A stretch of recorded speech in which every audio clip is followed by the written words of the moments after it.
বিদ্যুৎ সংকটের জন্য বর্তমান সরকারের ন্যূনতম দায় নেই, বললেন উপদেষ্টা ডক্টর জাহেদ। জানাবো এক্সিলারেটেড টার্মিনাল বন্ধ, ফের কমল গ্যাস সরবরাহ।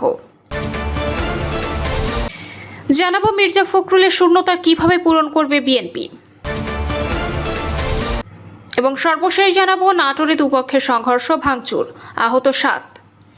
দর্শক শুনছিলেন সংবাদ শিরোনাম, এবার জানিয়ে দিব বিস্তারিত সংবাদ। তবে তার আগে অনুরোধ থাকবে ভিডিওটিতে একটি লাইক দিন এবং ভিডিও সম্পর্কে আপনাদের গুরুত্বপূর্ণ মতামত কমেন্ট করে জানিয়ে দিন। বিদ্যুৎ সংকটের জন্য বর্তমান সরকারের ন্যূনতম দায় নেই, বললেন উপদেষ্টা ডক্টর জাহেদ। প্রধানমন্ত্রীর উপদেষ্টা ডক্টর জাহিদুর রহমান বলেছেন, দেশে বিদ্যুৎ সংকটের জন্য বর্তমান সরকারের ন্যূনতম দায় নেই। মানুষ কষ্ট পাচ্ছে, তাই প্রধানমন্ত্রী জনগণের কষ্টের জন্য দুঃখ প্রকাশ করেছেন। দুপুরে রংপুর বিভাগীয় কমিশনারের কার্যালয়ে সাংস্কৃতিক প্রতিযোগিতা বিষয়ে আয়োজিত এক মত বিনিময় সভায় তিনি এসব কথা বলেন। উপদেষ্টা বলেন, বিগত সরকার আমলের সকল ক্ষেত্রে যে লুটপাট হয়েছে তার জন্য এখন জনগণকে ভোগান্তির শিকার হতে হচ্ছে। তিনি আরও বলেন, এই সরকারকে জনগণ একটি বড় বিজয় এনে দিয়েছে। সরকার যে কোনো মূল্যে জনগণের কাছে দেওয়া প্রতিশ্রুতি রক্ষা করবে, তা নিয়ে কেন সন্দেহ নেই। সে লক্ষ্যে আমরা কাজ করে যাচ্ছি। এক্ষেত্রে আপনাদের সহযোগিতা প্রয়োজন, জনগণের সম্পৃক্ততায় সকল সফলতার জন্য প্রয়োজন বলে আমি মনে করি। তিনি বলেন, বিগত দিনের সরকারি কর্মকর্তারা কাজ করেছেন এমন এক সরকারের সঙ্গে যাদের নির্বাচিত হওয়ার কোনো দায় ছিল না। সেই সরকারের ইচ্ছা ছিল অনন্তকাল ধরে ভোট চুরি করে ক্ষমতায় থাকা। সুতরাং সেই সরকার দেশের জনগণের কথা ভাবেনি। যদি ভোটের ব্যবস্থা ঠিক থাকে তাহলে সরকার সারাক্ষণ জনগণের কথা হিসেব করবে। জাহিদুর রহমান আরও বলেন, প্রচলিত প্রচার পদ্ধতির পাশাপাশি ফেসবুক, ইউটিউব, টিকটক ও ইনস্টাগ্রামের মতো সামাজিক যোগাযোগ মাধ্যমে ভিডিও কন্টেন্ট ও লাইভ স্ট্রিমিংয়ের মাধ্যমে সরকারি তথ্য প্রচার করা হলে তা অধিক সংখ্যক মানুষের কাছে পৌঁছানো সম্ভব। স্থানীয় কার্যক্রমের ভিডিও বা লাইভ প্রচারের উপরও গুরুত্বারোপ করেন তিনি। ভুল তথ্য ও গুজব প্রতিরোধে স্থানীয় পর্যায়ে শক্তিশালী নেটওয়ার্ক গড়ে তোলার আহ্বান জানিয়ে ডক্টর জাহিদুর রহমান বলেন, কোনো বিভ্রান্তিকর তথ্য ছড়িয়ে পড়লে দ্রুত সঠিক তথ্য জনগণের কাছে পৌঁছে দিতে সংশ্লিষ্টদের সমন্বিতভাবে কাজ করতে হবে। রংপুর বিভাগীয় কমিশনার শহীদুল ইসলাম সভাপতিত্বে সবাই উপস্থিত ছিলেন। বিশেষ অতিথি হিসেবে উপস্থিত ছিলেন গণসংযোগ অধিদপ্তরের মহাপরিচালক ডক্টর আব্দুল জলিল। প্রসঙ্গত, নজরুল বর্ষ উপলক্ষে সংস্কৃতি বিষয়ক মন্ত্রণালয় দেশব্যাপী প্রাথমিক, কারিগরি ও মাধ্যমিক বিদ্যালয়ের শিক্ষার্থীদের অংশগ্রহণে সাংস্কৃতিক প্রতিযোগিতা আয়োজন করা হয়। আগামী 1 সেপ্টেম্বর থেকে 12 অক্টোবর 2026 খ্রিস্টাব্দ পর্যন্ত প্রতিযোগিতা অনুষ্ঠিত হবে। এতে বেসরকারি ও কিন্ডারগার্টেন স্কুলের শিক্ষার্থীরা অংশ নিতে পারবে। বিভাগীয় পর্যায়ে বিজয়ীদের চূড়ান্ত প্রতিযোগিতা জাতীয় পর্যায়ে অনুষ্ঠিত হবে। এক্সিলারেটেড টার্মিনাল বন্ধ, ফের কমল গ্যাসের সরবরাহ। এলএনজি কার্গো না থাকায় মহেশখালীর এক্সিলারেট এনার্জির ভাসমান এলএনজি টার্মিনাল দুপুর থেকে গ্যাস সরবরাহ বন্ধ করে দিয়েছে। টার্মিনালটির মজুদ এলএনজি শেষ হয়ে যাওয়ার আপাতত সামিটের বা টার্মিনাল থেকে গ্যাস সরবরাহ করা হচ্ছে। পেট্রোবাংলার তথ্য অনুযায়ী বুধবার দুপুর 12টার দেশে মোট গ্যাস সরবরাহ ছিল 2289 মিলিয়ন ঘনফুট। এর মধ্যে দেশীয় কূপ থেকে এসেছে 1628 মিলিয়ন ঘনফুট এবং এলএনজি থেকে 661 মিলিয়ন ঘনফুট। তবে সন্ধ্যা 6টার দিকে এলএনজি সরবরাহ কমে দাঁড়ায় 562 মিলিয়ন ঘনফুটে। একই সময় দেশীয় গ্যাস সরবরাহ ছিল প্রায় 1627 মিলিয়ন ঘনফুট। ফলে জাতীয় সঞ্চালন লাইনে মোট গ্যাস প্রবাহ কমে দাঁড়ায় 2189 মিলিয়ন ঘনফুটে। রূপান্তরিত প্রাকৃতিক গ্যাস কোম্পানি লিমিটেডের এক কর্মকর্তা জানান, বুধবার দুপুর 2টা 40 মিনিটের দিকে এক্সিলারেটেড টার্মিনালে থাকা এলএনজি শেষ মজুতও শেষ হয়ে যায়। এরপর থেকে টার্মিনালটি থেকে গ্যাস সরবরাহ বন্ধ হয়েছে। অপরদিকে সামিটের এলএনজি টার্মিনাল চালু হয়েছে এবং সেখান থেকে জাতীয় গ্রিডে গ্যাস সরবরাহ করা হচ্ছে। সংশ্লিষ্ট কর্মকর্তারা বলছেন, এক্সিলারেটেড টার্মিনাল বন্ধ হওয়ায় মূল কারণ এলএনজি কার্গোর ঘাটতি। এর আগে টার্মিনালের বয়লার মেরামত নিয়ে কিছু বিভ্রান্তি তৈরি হয়েছিল। এক্সিলারেট প্রথমে বয়লার চালু করতে 72 ঘন্টা সময় লাগবে বলে জানিয়েছিল। পরে বয়লার সচল হওয়ার কথা জানানো হলেও এর মধ্যে টার্মিনাল চালু রাখার মতো পর্যাপ্ত এলএনজি মজুদ ছিল না। ফলে বয়লার সচল হওয়ার পরও এলএনজি কার্গের অভাবে টার্মিনালটি থেকে গ্যাস সরবরাহ চালু রাখা সম্ভব হয়নি। মির্জা ফখরুলের শূন্যতা কিভাবে পূরণ করবে বিএনপি। দেশের 23তম রাষ্ট্রপতি হতে যাচ্ছেন মির্জা ফখরুল ইসলাম আলমগীর। নির্বাচনের জন্য অপেক্ষা করতে হলেও সংখ্যাগরিষ্ঠ দলের প্রার্থী হিসেবে তিনিই নির্বাচিত হচ্ছেন, এটি প্রায় নিশ্চিত। এরই মধ্যে জাতীয় সংসদের চিফ হুইপ নুরুল ইসলাম মনি জানিয়েছেন, নির্বাচনের পরপরই বিজয়ী প্রার্থীর নামে গেজেট প্রকাশ করা হবে এবং পরদিন সন্ধ্যায় নতুন রাষ্ট্রপতির শপথ পাঠ করবেন। এর আগে গত 13ই আগস্ট রাষ্ট্রপতি পদে বিএনপির মনোনয়ন পাওয়ার পরপরই দলের মহাসচিবের পদ ছাড়েন মির্জা ফখরুল। ছাত্র জীবনে ছাত্র ইউনিয়নের মাধ্যমে রাজনীতিতে হাতেখড়ি হলেও বিএনপিতে যোগ দেওয়ার পরই বৃহত্তর রাজনৈতিক অঙ্গনে তার উত্থান হয়। উত্তরে জেলার ঠাকুরগাঁও তৃণমূল থেকে জাতীয় রাজনীতিতে উঠে আসেন তিনি। দলের বিভিন্ন ধাপ অতিক্রম করে 2016 থেকে 2026 সালের 13ই আগস্ট পর্যন্ত এক দশকেরও বেশি সময় দলের দ্বিতীয় সর্বোচ্চ পদ মহাসচিবের দায়িত্ব পালন করেন তিনি।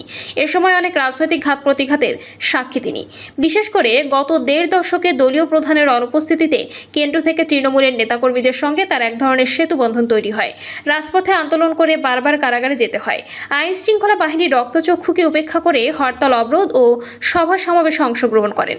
অনেক সময় হামলারও শিকার হন। বিশেষ করে 2017 সালের 18 জুন রাঙামাটিতে পাহাড় ধসে ক্ষতিগ্রস্ত এলাকা পরিদর্শনে যাওয়ার পথে চট্টগ্রামের বাঁশখালীতে তার গাড়ির বহরে অতর্কিত হামলা করে দুর্বৃত্তরা।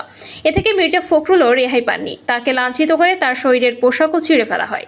এছাড়া ঢাকা নয়াপল্টনে বিএনপির কেন্দ্রীয় কার্যালয়ের সামনেও একাধিকবার হামলার শিকার হন ফখরুল। তারপরও তিনি রাজপথ থেকে নিজেকে গুটিয়ে নেননি। নানান বাধার মুখেও হিমালয়ের মতো অটল থেকেছেন, কিন্তু কঠিন মুহূর্তেও কখনো রুদ্রমূর্তি ধারণ করেননি। সবসময় থেকেছেন সাবলীল। আইন শৃঙ্খলা বাহিনীর সঙ্গে কথা কাটাকাটিতেও খেই হারাননি। এসব কারণে জাতীয় রাজনীতিতে এক ধরনের স্বচ্ছ ভাবমূর্তি অর্জন করতে সক্ষম হন। তবে সেই নেতাই রাজনীতি থেকে বিদায় নিলে নিয়মের বাধ্যবাধকতা থেকে তাকে দলীয় পদ ছাড়তে হয়েছে। এক্ষেত্রে রাজনীতি থেকে তার অবসরে যাওয়া নিয়ে বিএনপির কেন্দ্র থেকে তৃণমূল পর্যায়ে নেতাকর্মীরা এক ধরনের বিষণ্ণতা অনুভব করছেন। কারণ তিনি দল ছুটছিলেন না, তাই দলীয় শীর্ষ নেতৃত্বের অনুপস্থিতিতেও তারা তার ডাকে সাড়া দিয়ে রাজপথে নেমেছেন। তবে তারা মনে করে মির্জা ফখরুল জীবনের একটি সোনালী অধ্যায় বিএনপিতে কাটিয়েছেন। রাষ্ট্রপতি পদে দল তাকে মনোনয়ন দিয়ে সম্মানিত করেছে বলে মনে করেন তারা। এ বিষয়ে রাজধানীর শেরেবাংলা নগর থানা বিএনপির আহ্বায়ক কমিটির সদস্য একে আজাদ বলেন, মির্জা ফখরুল হচ্ছেন বিএনপির দুর্দিনের মহাসচিব। ফ্যাসিবাদী আমলে দলীয় চেয়ারপারসন খালেদা জিয়া যখন কারাগারে, ভারপ্রাপ্ত চেয়ারম্যান যখন নির্বাসনে, ঠিক তখনই তিনি নেতৃত্ব দিয়ে দলকে সুসংগঠিত রেখেছেন। তার ব্যক্তিত্ব, দক্ষ নেতৃত্বের কারণে তৃণমূলের নেতাকর্মীরা তার ডাকে রাজপথে জীবন বাজি রেখে আন্দোলন করেছেন। সুদিনের রাষ্ট্রপতি পদে দল তাকে মনোনয়ন দিয়ে সম্মানিত করেছে। এজন্য আমরা গৌরবান্বিত। তার আন্দোলন সংগ্রামকে সবসময় মিস করব, তিনি বলেন। তবে আগামীতে দল তার শূন্যতা কিভাবে পূরণ করবে সেটা হয়তো সময়ই বলে দেবে।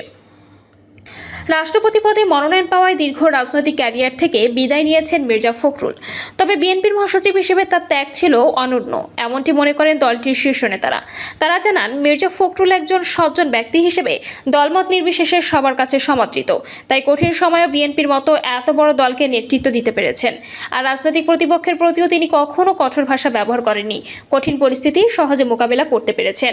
আগামী দিনে তার মতো এমন মহাসচিব আর আসবে, তার শূন্যতা পূরণ হবে। দলের ভেতরে এমন নানা আলোচনা হচ্ছে।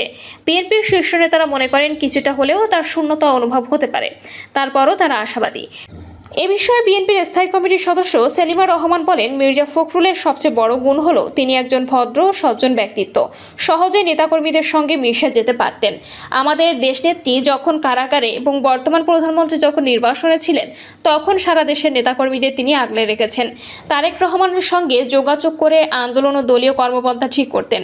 আমার দেখায় তিনি ছিলেন বিএনপির সবচেয়ে বেশি যোগ্য ও গ্রহণযোগ্য মহাসচিব। আগামী দিনে তার শূন্যতা পূরণ হবে কিনা জানি না, তবে যিনি নতুন মহাসচিব হবেন তিনি যেন তার মতো সজ্জন ও গণমুখী হন, সেই প্রত্যাশা করছি। রাষ্ট্রপতি নির্বাচনের একদিন আগে সংসদীয় দলের সভা করে ক্ষমতাসীন বিএনপি জাতীয় সংসদ ভবনে এ সভায় সভাপতিত্ব করেন দলের চেয়ারম্যান ও প্রধানমন্ত্রী তারেক রহমান। স্বাভাবিকভাবেই দীর্ঘদিনের সহকর্মীদের সঙ্গে এটি ছিল তার শেষ সভা, তাই কথা বলতে গিয়ে আবেগপ্রবণ হয়ে পড়েন তিনি। এ সময় দলীয় নেতাকর্মীদের সঙ্গে কাটানো মুহূর্তের স্মৃতিচারণ করতে গিয়ে কান্না থামিয়ে রাখতে পারেননি।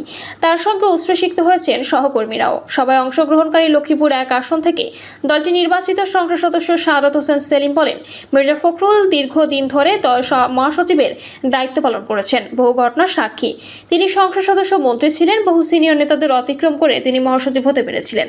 তিনি তার যোগ্যতার সাক্ষ্য রাখতে সক্ষম হন। তাই দলের সর্বস্তরের নেতাকর্মীদের ভালোবাসায় তিনি সিক্ত হন। সবাই তার সহকর্মীদের কাছে প্রতিক্রিয়া ব্যক্ত করতে গিয়ে আবেগ ধরে রাখতে পারেননি। সেলিম আরও জানান, মির্জা ফখরুল সবার দোয়া চেয়েছেন, নিজের পক্ষে ভোট চেয়েছেন এবং ভুল ত্রুটির জন্য ক্ষমা প্রার্থনা করেছেন। আর রাষ্ট্রপতি নির্বাচিত হতে পারলে যেন দেশের স্বাধীনতা, সার্বভৌমত্ব রক্ষায় ভূমিকা রাখতে পারেন, সেই দোয়াও চেয়েছেন। তৃণমূল থেকে রাষ্ট্রপ্রধান হতে যাওয়া মির্জা ফখরুলকে নিয়ে তৃণমূল কর্মী সমর্থকদের সঙ্গে তার সহকর্মীরাও আবেগ ভালোবাসা প্রকাশ করেছেন। তারা মনে করেন তিনি শুধু বিএনপির নেতাকর্মীদের কাছেই নন, অন্যান্য রাজনৈতিক কর্মীর কাছেও অনুকরণীয় আদর্শ হতে পারেন। কারণ তিনি একজন পরিশীলিত ধারার ব্যক্তিত্ব, কাউকে ছোট করে কখনো কথা বলেননি। এ বিষয়ে জানতে চাইলে বিএনপির স্থায়ী কমিটির সদস্য রুহুল কবির রিজভী আহমেদ বলেন, মির্জা ফখরুল দীর্ঘ পথ পরিক্রমায় গণতন্ত্র রক্ষার লড়াইয়ে নেতৃত্ব দিয়েছেন। বারবার কারা নির্যাতিত হয়েছেন, হামলার মুখে পড়েছেন, কিন্তু তারপরও রাজপথ ছাড়েননি। আর কঠিন সময়েও যে নিজেকে স্থির রাখা যায়, সেই বৈশিষ্ট্য তার ছিল। আমরা মনে করি রাজনৈতিক অঙ্গনে একজন সজ্জন ব্যক্তি হিসেবে অনন্তকাল স্মরণীয় হয়ে থাকবেন তিনি। রিজভী বলেন, বিএনপি নেতাকর্মীদের পাশাপাশি প্রতিটি গণতন্ত্রকামী মানুষ রাজনীতিতে মির্জা ফখরুলকে মিস করবেন। প্রিয় দর্শক, এই ছিল এখনকার সর্বশেষ সংবাদ। আপডেট সব সংবাদ পেতে চ্যানেলটি সাবস্ক্রাইব করে বেল আইকনটি ক্লিক করে রাখুন।